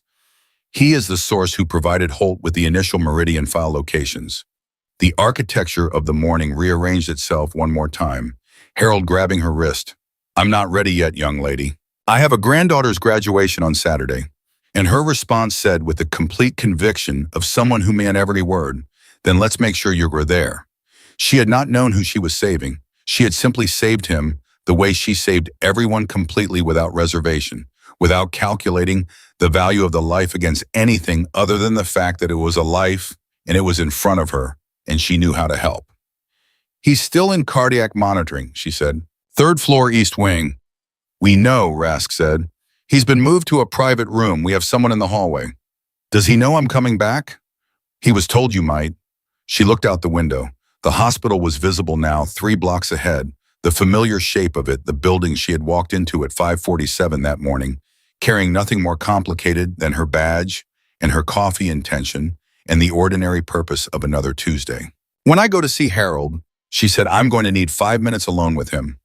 Dr. Hayes, the audio device is on, she said.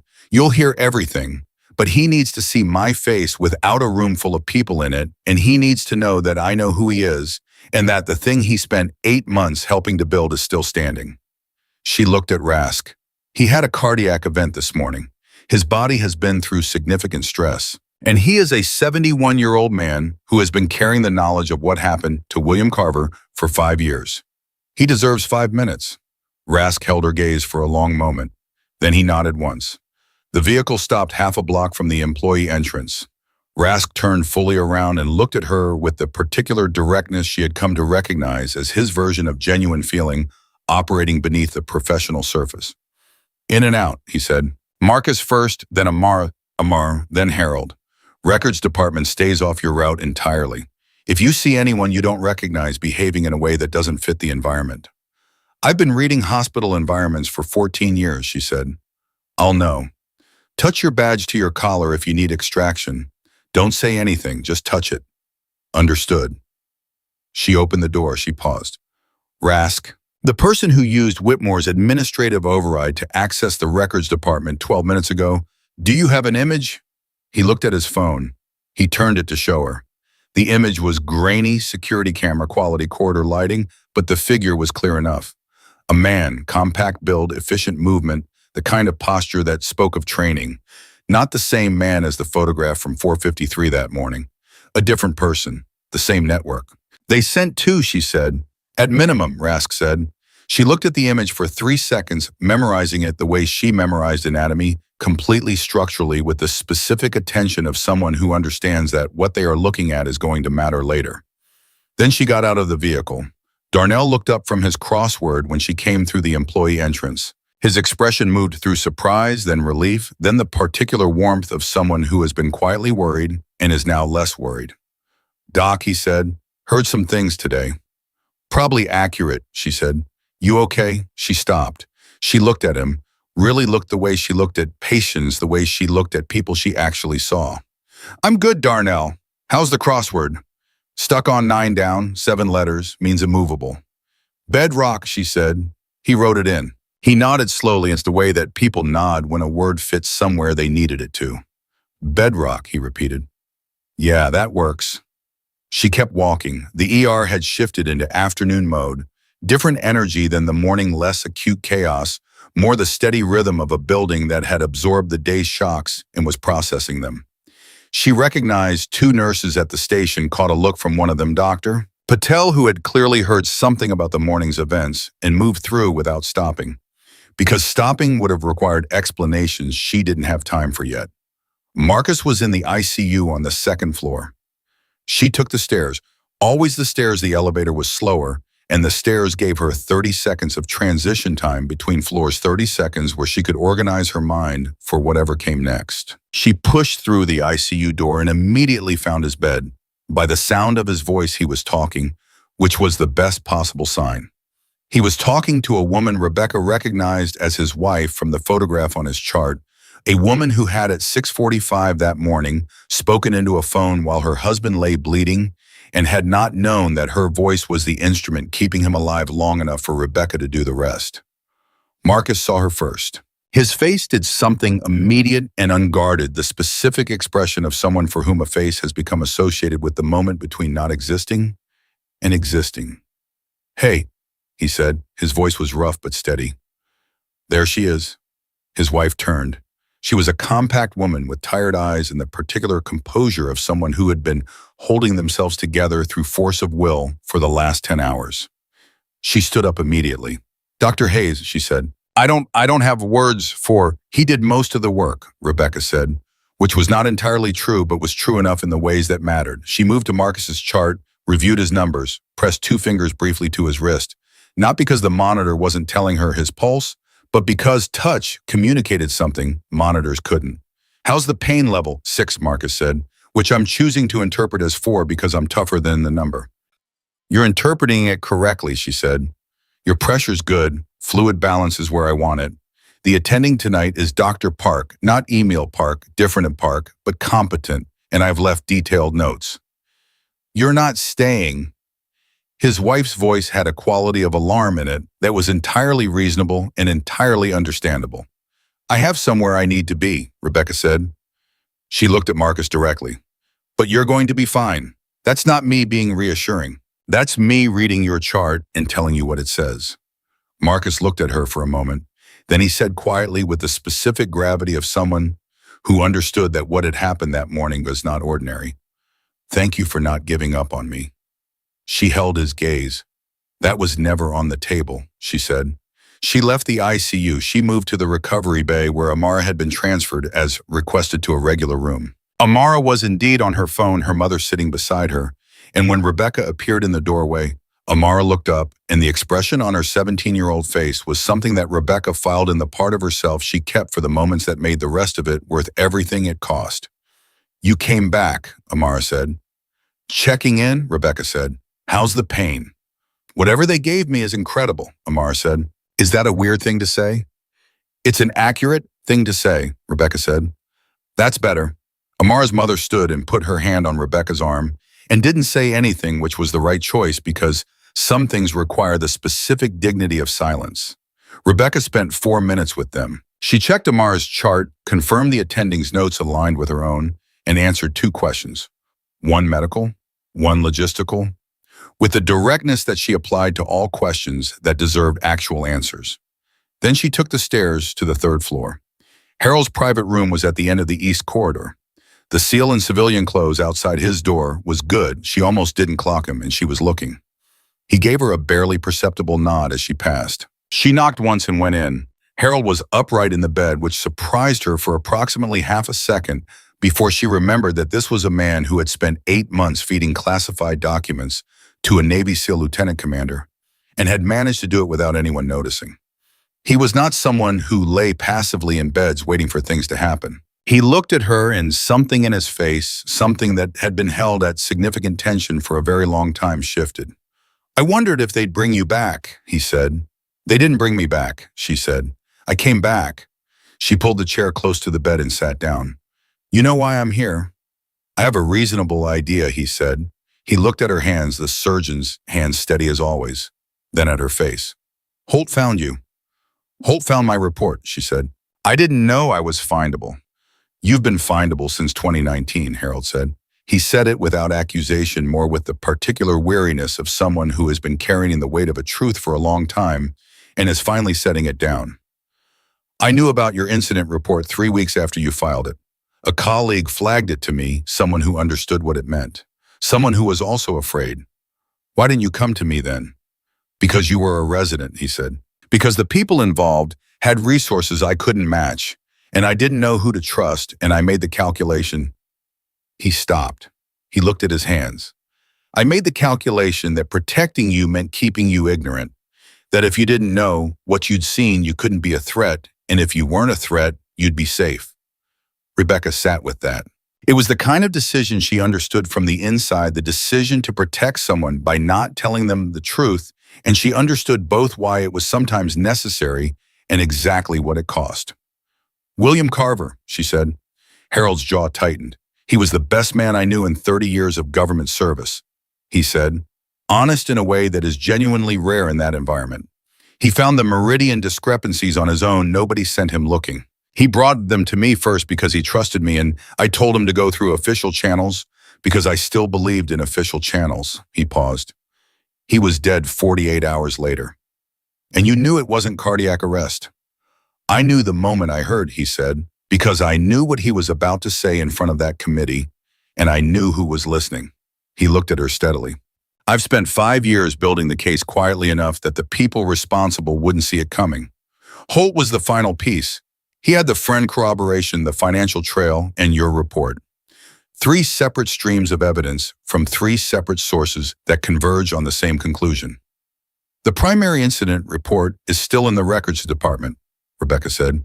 They took the supplemental, but they left the primary. Harold's eyes sharpened immediately, the eyes of a man whose mind had not aged at the same rate as his body. They don't know about the primary turn. The supplemental is what documents the medication discrepancy most explicitly, she said. The primary is more general. They may have assumed the supplemental was sufficient. Then the primary is still intact and evidentiarily significant, she said. Yes, she leaned forward slightly. Harold, the board member, the oversight level. Who is it? Harold looked at her for a long time. The monitor beside him traced his heartbeat with steady patience. He was a 71-year-old man with arrhythmia who had survived a genuine cardiac event that morning and was now sitting upright in a hospital bed discussing the architecture of a 5-year federal cover-up with the surgeon who had kept him alive specifically so he could do exactly this. Richard Voss, he said. Rebecca knew the name. Everyone at Mercy General knew the name it was on the building's east wing, stenciled in the kind of letters that cost as much as a small house. Richard Voss, philanthropist. Richard Voss's hospital board chairman.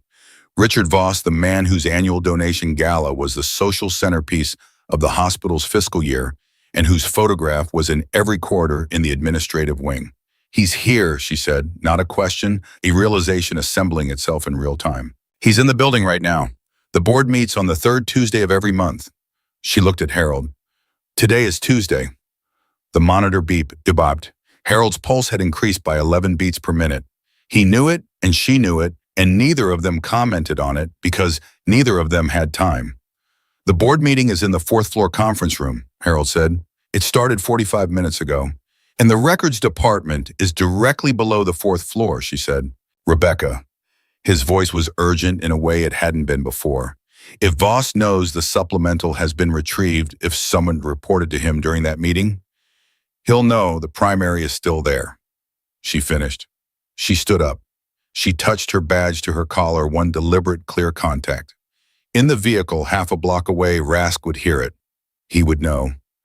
Your granddaughter's graduation is Saturday, she said. She looked at Harold with the specific warmth of someone who understands that a person is more than the information they carry.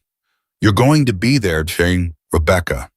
I know what I'm doing, she said, and she walked out of the room. In the corridor, the SEAL in civilian clothes was already moving, not visibly urgent, not drawing attention, but repositioning with the precise efficiency of someone who had received a signal and was responding to it. He fell into a natural-looking position 12 feet behind her as she moved toward the stairwell. She didn't take the stairs down, she took them up. To the 4th floor. The corridor outside the boardroom was empty, the way corridors outside important meetings are always empty, officially unoccupied, unofficially monitored. There was a woman at a desk 20 feet from the conference room door who was performing the role of administrative assistant, but whose posture had the particular quality of someone who was there to notice things. Rebecca didn't approach the boardroom. She walked past it with the measured, purposeful stride of a doctor, moving between patient locations, which was both her cover and the complete truth. She had a destination 4 doors past the conference room, a supply closet where she knew from 3 years of working this building the internal phone panel had a direct line to the records department on the floor below. She went in, she picked up the internal line, she dialed records. 3 rings. Then a voice she didn't recognize, male, slightly out of breath. She hung up immediately. Someone was in the records department. Someone who was not a records clerk. Someone who was out of breath because they had been moving quickly through physical files. She stepped back into the corridor. She touched her badge to her collar, twice the signal she and Rask had not explicitly established, but that she trusted him to interpret correctly, because twice was different from once, and different meant urgent. She heard the conference room door open. She didn't turn around immediately. She kept walking 2 more steps, 3, before she heard the voice behind her that she recognized from annual galas and hospital announcements in the corridors where his name was stenciled in expensive letters. Dr. Hayes. Richard Voss's voice was the voice of a man who had spent 60 years being listened to. It was deep and calibrated and entirely accustomed to producing instant deference in the people it addressed. She turned around. He was 64 years old, silver-haired, the particular build of someone who had been athletic in his youth and had maintained enough of it into age to still carry the posture of physical confidence. He was wearing a suit that cost more than most people's monthly rent. He was smiling the smile of a man who smiles not from happiness, but from habit, the practiced social expression of someone for whom charm is a tool as deliberately chosen as any other. "I didn't expect to see you today," he said, "given the circumstances." "The circumstances changed," she said. Her voice was level, completely level. Not a performance, the genuine product of a woman who had learned that the most unsettling thing you can do to a person who expects you to be frightened is to simply not be frightened. "I heard about this morning," he said. He moved toward her with the casual authority of someone who owned the space he occupied.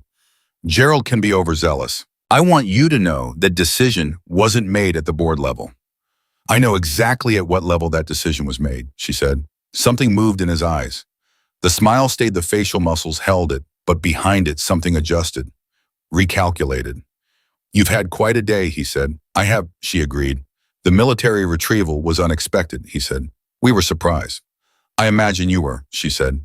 They were standing 7 feet apart in a 4th-floor hospital corridor at 5:12 in the afternoon, and the air between them had the specific quality of a conversation in which both people know exactly what is happening, and neither of them is going to say it directly.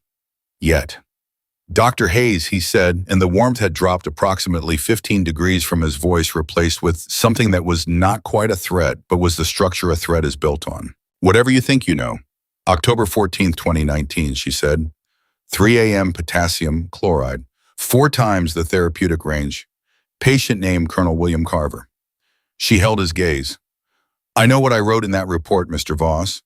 I wrote it once, and I didn't forget it." The smile was completely gone now.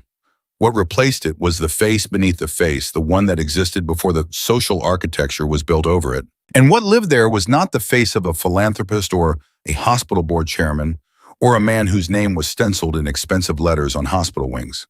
It was the face of a man who had made a decision about another man's life in 2019 and had been living above that decision ever since, and was now standing in a corridor with the woman whose 3 a.m. handwriting was a thing he had never been able to fully erase.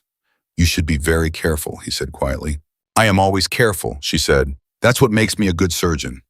And then from the stairwell at the end of the corridor, 2 things happened simultaneously. The door opened, Rask's civilian clothes moving with the contained urgency of a man who had heard everything through an audio device and had calculated the moment precisely. And from the floor below, there was a sound, brief, sharp, the sound of something falling, something physical and uncontrolled, the sound of a situation in the records department that had just changed. Voss heard it too. She watched him hear it. She watched his face process it. The report of a situation going wrong. A plan encountering friction at the exact moment when he most needed it to go right. He looked at Rask. He looked back at Rebecca. He looked at the stairwell door. 3 seconds of the most honest calculation she had ever watched a human face perform in real time. Then, with the specific decision of a man who has spent 60 years surviving by knowing when to reposition rather than commit, he stepped back. He straightened his jacket. He looked at her with something that was not defeat. Men like Richard Voss did not experience defeat in real time either, for the same reason they didn't experience guilt, but was the recognition of a changed landscape. "This isn't over," he said. "I know," she said, "but today it is." Rask was already past her, already on the radio, already coordinating the response to whatever was happening 1 floor below. 2 more people she didn't recognize, the team that had followed her in, were moving with the specific efficiency of a plan executing itself. She stood in the corridor for exactly 3 seconds after Voss turned and walked back toward the conference room, Not fleeing, not quite, but removing himself from a position that had become untenable with the practiced calm of someone who had survived many tenable positions becoming otherwise. She thought about Darnell's crossword. 7 letters means immovable. Bedrock. She had been the bedrock. This entire time, without knowing it, the piece that was already in the ground, already holding, already present. The report she'd filed at 3 in the morning because it was the right thing to do, because the numbers were wrong, and wrong numbers in medicine meant someone's life was at stake, and she did not leave wrong numbers alone. Ever. That was the story. Not the SEALs, not the helicopter, not the termination papers. The story was a surgeon at 3 in the morning 14 years ago who saw something wrong and wrote it down because that was who she was and who she had always been, and who no one, not Gerald Whitmore, not Richard Voss, not anyone in between, had ever actually managed to change. She walked to the stairwell door. She opened it.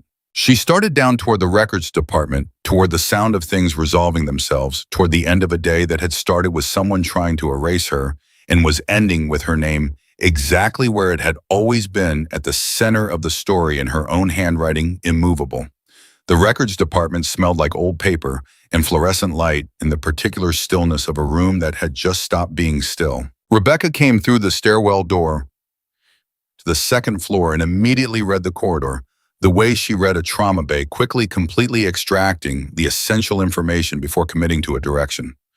2 of Rask's team were already in position outside the records room door. One was speaking quietly into an earpiece. The other was watching the corridor in both directions with the specific alertness of someone who has secured a perimeter and is now maintaining it. The door to the records room was open. She went in. The man from the security footage, compact build, efficient posture, the second operative sent by whoever Richard Voss used for the kind of work that didn't appear on organizational charts, was seated on the floor against the far wall with his hands zip-tied in front of him and an expression of someone who had made a professional calculation that had not resolved in his favor. One of Rask's team stood over him with the patient stillness of a person who has been in considerably more difficult rooms than this one. On the table in the center of the records room was an open folder. Rebecca's name on the tab, and inside it the primary incident report, Hayes R., October 14th, 2019, exactly where it had always been, exactly as she had left it, the handwriting she recognized as intimately as she recognized her own face. Beside it, retrieved from the operative's jacket, was the supplemental, the one that had been missing from the folder when Diane had checked, the one they had sent someone to steal at 5 in the morning while Rebecca was saving 3 lives in the trauma bay 1 floor below. Both pieces, together, complete. Rask came in behind her. He looked at the table. He looked at her. "The chain of evidence," she said. "Can we restore it?" The supplemental was in his possession, Rask said, retrieved from an active operative. The primary was never removed from the official archive. Chain is intact for the primary and legally recoverable for the supplemental, given the circumstances of its retrieval. He paused. "Our legal team has been on standby since this morning. They're ready to move the moment we make the call." She looked at the 2 documents on the table. 5 years. A man dead in an ICU at 2:14 in the morning. A subcommittee testimony that never happened. 9 figures of missing money and a defense program that had operated in the dark because the light had been carefully, deliberately, expensively kept away from it. And at the center of all of it, a 3 a.m. incident report written by a resident who had seen something wrong and written it down because that was the only thing she knew how to do when something was wrong. "Make the call," she said. Rask reached for his phone. What happened in the next 4 hours moved with the particular momentum of things that have been held in compression for a very long time and are finally irreversibly releasing. Rebecca did not witness most of it directly. She was a surgeon, not an investigator, and the machinery of federal response operated in channels that were not hers to navigate. What she witnessed was the edges of it, the quiet arrival of 3 vehicles in the hospital's service entrance that were not ambulances. The appearance of 2 men in the administrative wing whose suits communicated federal authority without requiring anyone to say the words out loud. The moment at 6:43 p.m. when Gerald Whitmore's office door opened and closed and did not open again for 45 minutes. She was at the charge station on the first floor when Diane appeared beside her. Diane had the expression of someone who had been watching the building's temperature rise steadily for the past 2 hours and had a great many questions. She had been disciplined enough not to ask yet. "Do you want to tell me what's happening?" Diane said. Her voice was low, even the voice of a woman who had been a charge nurse for 16 years and understood that some information was delivered in stages, and the discipline of waiting for the right stage was a form of respect. "Yes," Rebecca said, "but not here and not yet, soon." Diane looked at her for a moment. Then she nodded once with the specific, compact acknowledgement of someone who has extended trust and knows it has been received. "Harold is asking for you," she said. "I know. I'm going up. He's also asking for his crossword puzzle, which I think is a better sign than most of his vitals." "It is," Rebecca said. "Get him one." She took the stairs. She had taken the stairs so many times today that her body had stopped registering the climb. It was simply the movement between floors, between things, the 30 seconds of transition she had always used to organize the next thing she needed to do. Harold was sitting up straighter than before, which was either a sign of improved cardiac stability or significant willpower or both. And based on what she now knew about him, she assigned the probability roughly equally between the two. He looked at her face when she came in and read it the way experienced people read faces, not the surface expression, but the structure beneath it, the thing the muscles are doing when they are not performing. "It's moving," he said, "not a question." "It's moving," she confirmed. She sat down. "The documents are intact, both of them. Legal team is already engaged. Rask says they'll have a federal filing within 72 hours. Harold closed his eyes for a moment, just a moment. And in that moment, Rebecca saw something move through him that was private and enormous, and had been waiting 5 years for somewhere to land. Then he opened his eyes and he was composed again, but the composition was different now, lighter somehow. The specific lightness of a weight that has been set down. "William deserved better," he said. "He did," she said. She did not qualify it or soften it or redirect it. "Some things deserve to be said and received directly." "I should have moved faster," Harold said. "In 2019, I should have." "You moved at the pace that kept you alive long enough to build a case that can't be dismissed," she said. "That's not a failure of courage. That's a different kind of courage." He looked at her. Something in his eyes shifted, the particular shift of someone who has been offered a reframe they didn't expect and is deciding whether it fits. Then slowly he nodded. "You were a resident," he said, "when you wrote that report. How old were you?" 29, she said. 29 years old, end of an overnight shift, and you saw something wrong and you wrote it down." He shook his head slightly. "Do you know how many people would have looked the other way?" "I'm not interested in the people who look the other way," she said. "I'm only interested in what's in front of me." Harold smiled then. It was the genuine smile, the one underneath, the one he showed the world, the one that reached the eyes. "My granddaughter is going to love you," he said. "She's studying medicine, first year." Rebecca felt something warm move through her that she didn't try to name or contain. "Tell her that the paperwork matters as much as the surgery," she said. "Tell her that what she writes down at 3 in the morning when nobody's watching is as important as anything she does in an operating room." "I'll tell her exactly that," Harold said. Her pager went off. She looked at it at Hugh Marcus's room. She was on her feet before the second thought formed. "I'll be back," she told Harold. "I'll be here," he said, apparently indefinitely according to the night attending. She was moving before he finished the sentence. Marcus's ICU nurse, a steady woman named Portia who did not alarm easily, and whose face was currently registering something between concern and controlled urgency, met her at the door. "His pressure dropped," Portia said. 12 minutes ago, 67 over 31. We've been pushing fluids, but what's his temp? 38.4. Infection, Rebecca said. She was already at his bedside, already reading the monitors with the rapid, complete attention of someone for whom numbers translate immediately into physical reality. "When did he spike the fever?" 18 minutes ago. It came up fast." Rebecca looked at Marcus. He was awake, barely the particular fragile wakefulness of someone whose body is using every available resource to fight something and has very little left for consciousness. His wife was on her feet in the corner, her hands pressed together in front of her mouth, her eyes moving between her husband and Rebecca with the helpless, desperate attention of someone who understands that the next few minutes are not in her control. "Marcus," Rebecca said, not loudly, directly the way you speak to someone you need to reach through significant physiological noise. "I need you to stay with me. You hear me?" His eyes found her. "Yeah," he said. His voice was thin, but present. Good, you're going to be fine, but I need you to work with me for the next 20 minutes. She looked at Portia. Get me a blood culture, now full sepsis panel, and get Dr. Park on the phone immediately. I want broad-spectrum antibiotics running in the next 10 minutes, and I need the attending to authorize a surgical review of the repair site in case we're looking at an internal bleed restarting under the infection. She paused. And get his wife a chair. She needs to be sitting down. Portia moved. Marcus's wife sat down not because she wanted to, but because her legs had made the decision for her. She reached out and took her husband's hand and held it with the specific grip of someone who has decided they are not letting go, regardless of what the next 20 minutes require. Marcus looked at Rebecca. Is it bad? He said. It's manageable, she said. And she meant it not as comfort, but as clinical assessment. Your body is fighting something and making a lot of noise about it. That's actually a sign that your immune system is working. So the noise is good. The noise means you're in the fight, she said. And based on this morning, I have significant confidence in your ability to stay in a fight. Something moved in his face, tired pain but present. My wife, he said. She's scared. She loves you, Rebecca said. That's what scared looks like when it's coming from love. It's appropriate.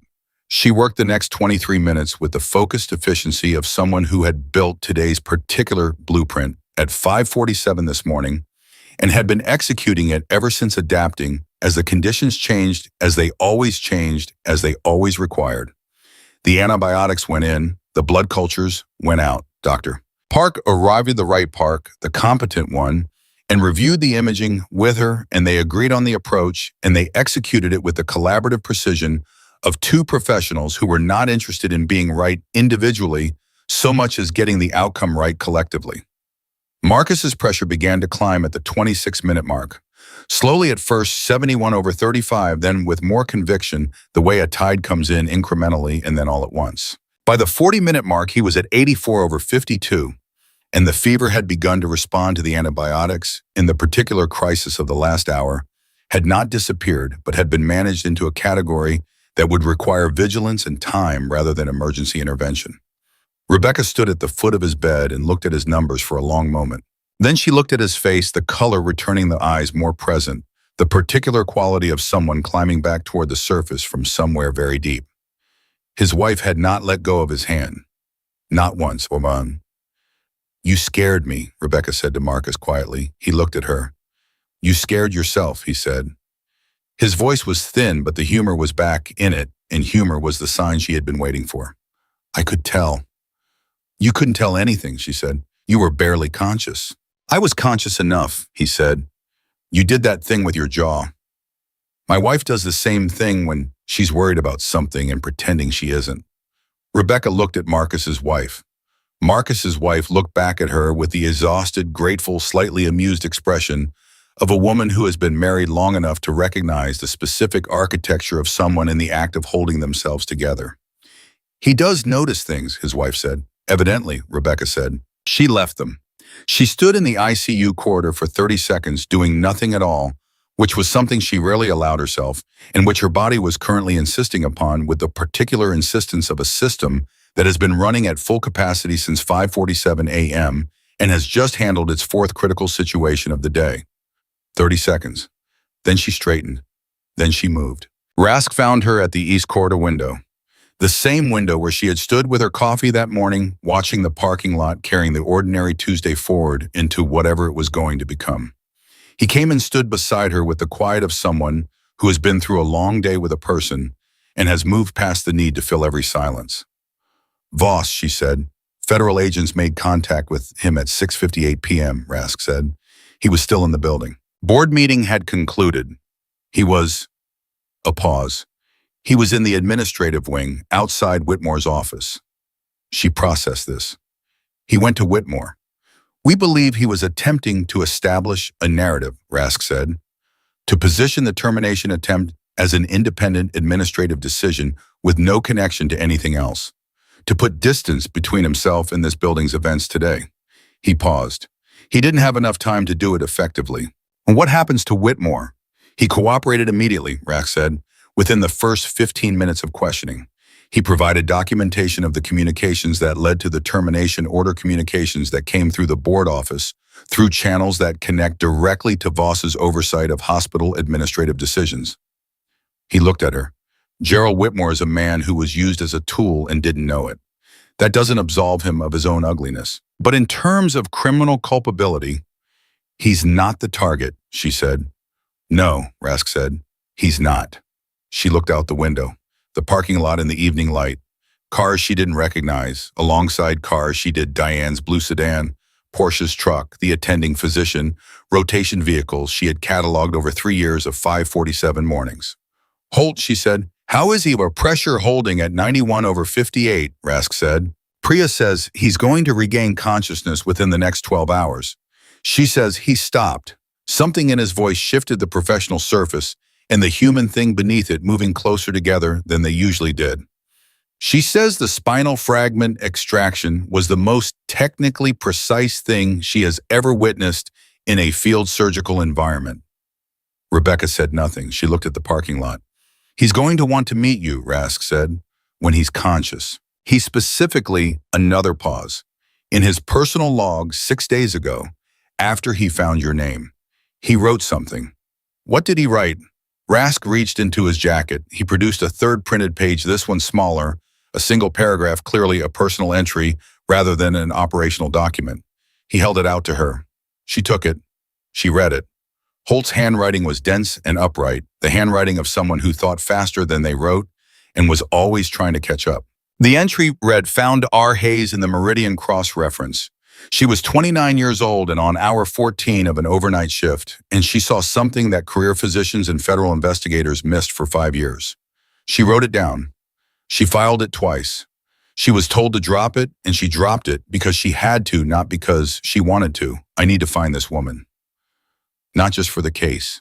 Because the world needs more people who write things down at 3 a.m. when it would be so much easier not to." Rebecca read it twice. Then she folded it. She held it for a moment. She thought about being 29 and tired and standing in a room where something was wrong, and the only thing available to her was a pen and a piece of paper and the conviction that wrong things should be documented even when no one was asking you to document them. She put the page in her jacket pocket. Next to the photocopy of the incident report, 2 pieces of paper that had been between them the invisible architecture of an entire day. "Tell him I'll come when he's ready," she said. "He'll be glad to hear it," Rask said. They stood in silence for a moment.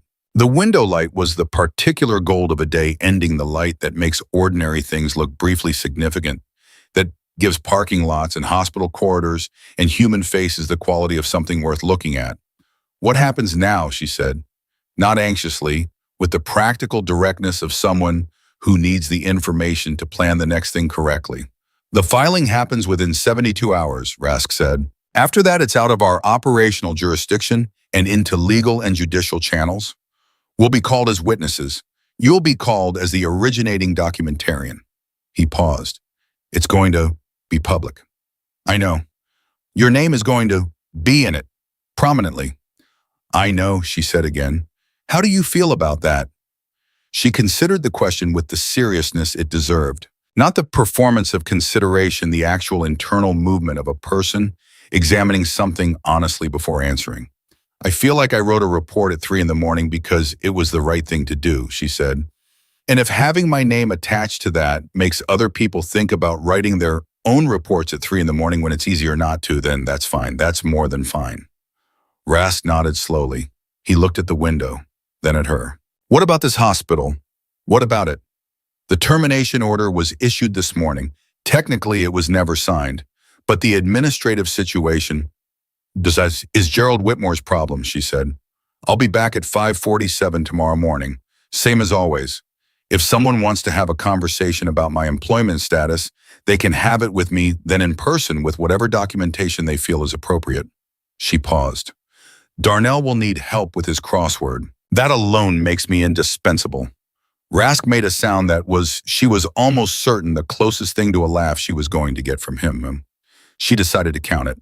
She left the window. She made her last rounds of the evening with the steady purposefulness that had characterized every round she had ever made in this building.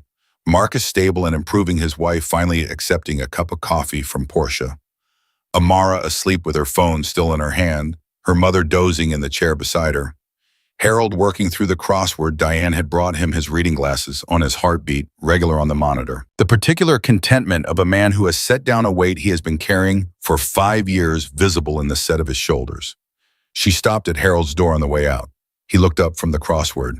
6 letters, he said, means finally free. She thought about it for exactly 3 seconds. Relief, she said.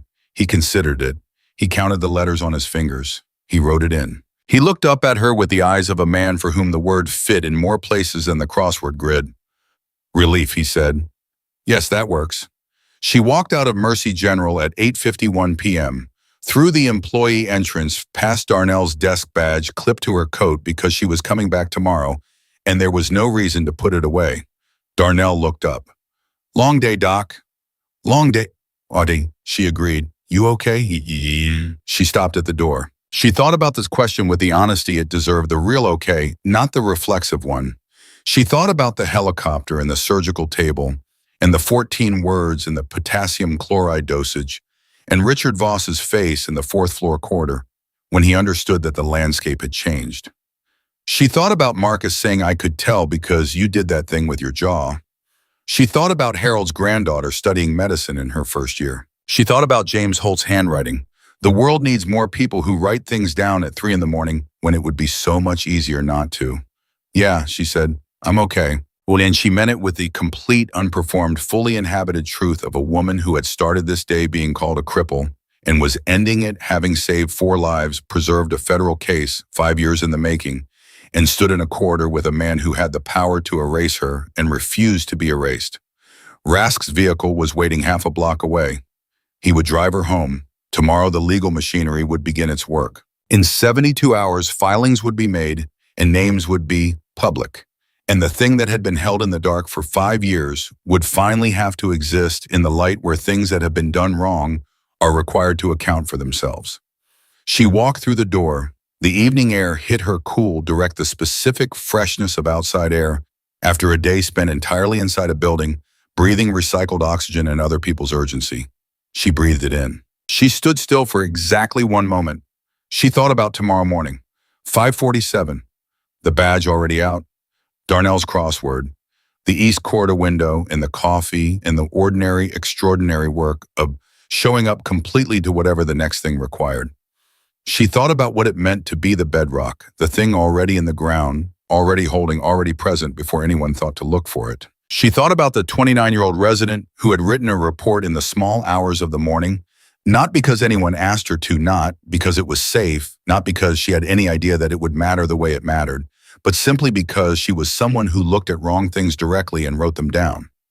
That person had not changed. She had simply, through 14 years and 2,000 surgeries and an explosion and a recovery and a prosthetic leg and a termination order and a helicopter and a federal case in one very long Tuesday been revealed more completely. She walked toward the vehicle. She did not look back at the building. Not because she was done with it, she would be back in 9 hours, but because what mattered about Mercy General was never the building. It was what happened inside it, in the rooms where people arrived broken and left when things went right a little less broken than they came. That was the work. That had always been the work. And no one, not Gerald Whitmore, not Richard Voss, not anyone who had ever looked at her leg instead of her hands, had ever come close to taking it from her. The vehicle door closed. The city moved past the window. Somewhere in a field surgical unit, James Holt was sleeping toward consciousness. Somewhere in the ICU, Marcus was holding his wife's hand. Somewhere on the 3rd floor, Harold was finishing his crossword. Somewhere in the legal machinery, 72 hours were already counting down. And Dr. Rebecca Hayes was going home to sleep 4 hours and come back, because that was what she did, and that was who she was, and that had always been and would always remain exactly enough.